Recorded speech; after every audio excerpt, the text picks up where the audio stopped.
Hi everyone, I am back with another review of 90 Day Fiance The Other Way, episode 12. Now, this was another jam-packed episode. So we saw all the six couples featured at one point or another. So we'll start with Danielle and Johan first. Danielle and Johan, they are a weird couple. I don't understand their chemistry. I think it's just mostly physical. I don't think there's anything else there. Um, Daniel's friend coming into the picture, even though Johan was very clear he didn't want that, Daniel kind of got what she wanted. Not that I agree with what Johan said or did. It's disgusting, or what he'll do next week, I guess.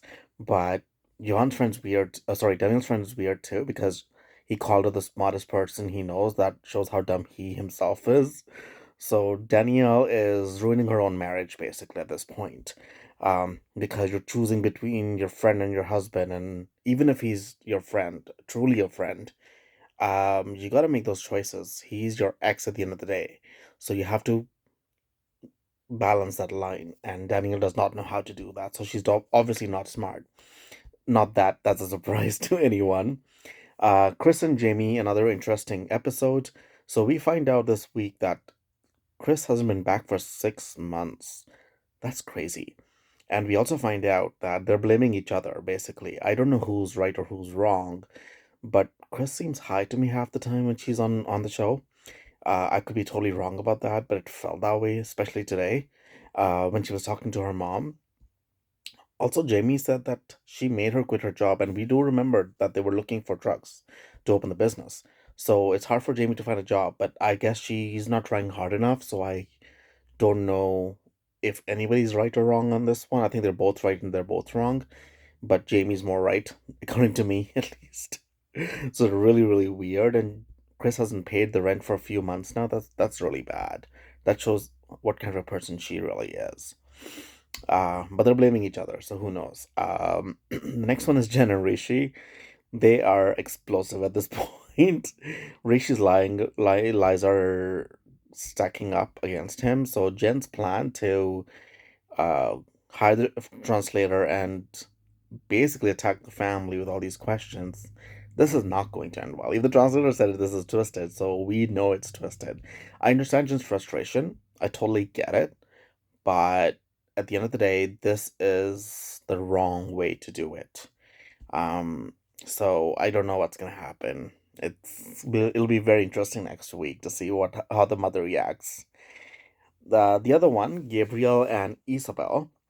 Now these are my favorite couple. So Gabe's back in Florida doing his paperwork. I do find his sister a little too much in terms of she needs to trust her brother and trust his judgment. Just because he's made mistakes in the past doesn't mean he's wrong this time as well. It's okay to be overprotective, but you also have to maintain a line, and she's crossing that line, I feel at least. I get it that she's never met Isabel, she doesn't know much about it. That's on Gabe, that he didn't, have that interaction between them as much. But at the end of the day, you still need to see where your line is. You can't cross it. Gabe will do what he wants to do. He's an adult. And I find that Monica is going to kind of try and sabotage the relationship. It just feels that way. I think that's her goal. It feels that way. The prenup, I do kind of agree, but I also know Isabel from what we've seen so far, and I don't know if it's relevant here because I think Isabel has more to lose than Gabe, I think. But I could be wrong about that one. I don't know. But I do think Gabe is doing fine with Isabel, and I think they're going to be happy together. I just feel that. I could be wrong, but I just hope so. They're just such a sweet family. They become a, yeah, so I don't know. We'll see. I do have to say one thing. Gabe's mom. I've seen her the first time. If she was on the show before, I think, but I'm not 100% sure. But this time when I saw her, I was like, she looks like Gabe's sister. She's so young. I wonder what skincare routine she's using. It's funny, but it was fun to watch that. But I feel for Gabe though. But I think he's not able to manage the two relationships very well, so he needs to work on that. Nicole and Mahmoud. Oh God, This is the weirdest couple this season, according to me. Well, one of the weirdest couples. There are quite a few weird couples. Um, Nicole just needs to go back. She's not ready to be a Muslim or live in Egypt. This is not working for them. She needs to go home. I do feel for Nicole because she's feeling like worthless, and I think Mahmoud's playing a big role in that. Um, he's not helping her that way, and he's too stuck in his ways. Um, so we did find out this time that she applied for their K1 visa for Mahmoud to go to US. I think that's a really good backup plan, but I do think the relationship needs a lot of work, and I don't see it working at this point. Let's see what happens, but that's just the feel that I get from them. Last but not the least, Debbie and Osama. We didn't know anything about Osama, and I think there's a reason why. I think the producers played it well with the show in terms of Osama and Debbie.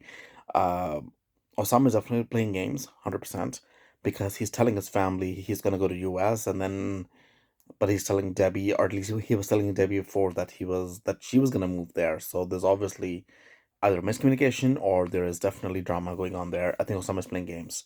Um, so Osama today we found out he was calling Debbie that she has mental illness. I think that's really really crappy, and he's a jerk.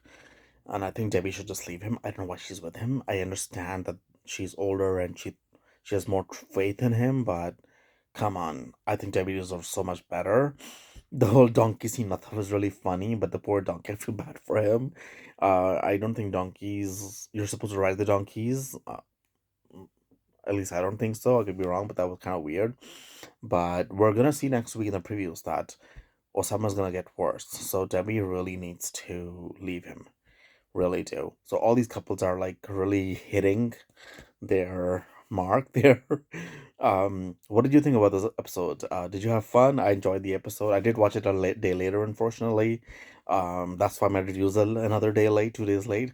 But I enjoyed the episode and I'm having fun. I'm looking forward to episode 13 next week. So let's see what happens there. What did you think about it? And please like, share, and subscribe my channel. Also, if you want to see something specific, please let me know and I will definitely make sure that I try to do more reviews like that. Thank you so much for watching.